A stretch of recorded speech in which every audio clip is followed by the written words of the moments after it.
आता तुम्ही इतकं विस्तृतपणे सगळं सांगितलं, पण नुकतीच विधान परिषदेची निवडणूक झाली. सोलापूर जिल्ह्यातल्या 4 आमदारांपैकी 3 आमदार तर पक्षाच्या थेट विरोधात गेले, पक्षाच्या विपरीत भूमिका घेतली आणि नुसती विपरीत नव्हे, तर थेट भारतीय जनता पक्षाला उपयोग होईल अशी भूमिका थेट जाहीरपणे घेतली.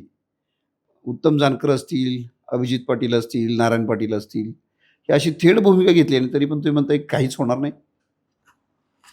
नाही, स्थानिक स्वराज्य संस्थेमध्ये सोलापूरमध्ये घडलेली घटना तू म्हणतो उमेश, ते खरं आहे. तो स्वतः उमेश सोलापूरचा आहे आणि सोलापूरचं जिल्ह्याचं राजकारण अनेक वर्ष तू पाहतोय. एक मोहिते पाटलांचा वर्चस्व असलेला तो जिल्हा, त्यानंतरच्या काळामध्ये सुद्धा त्यांचं वर्चस्व कमी जास्त होत गेलं.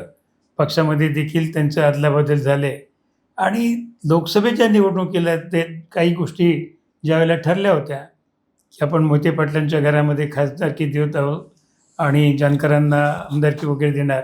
लोकसभा आणि विधानसभा हे ठरल्याप्रमाणे झालं.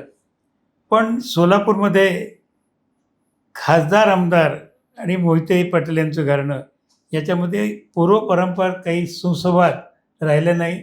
ते अगदी विजयदादांच्या सुवर्णकाळापासून सुद्धा आपण पाहिलं.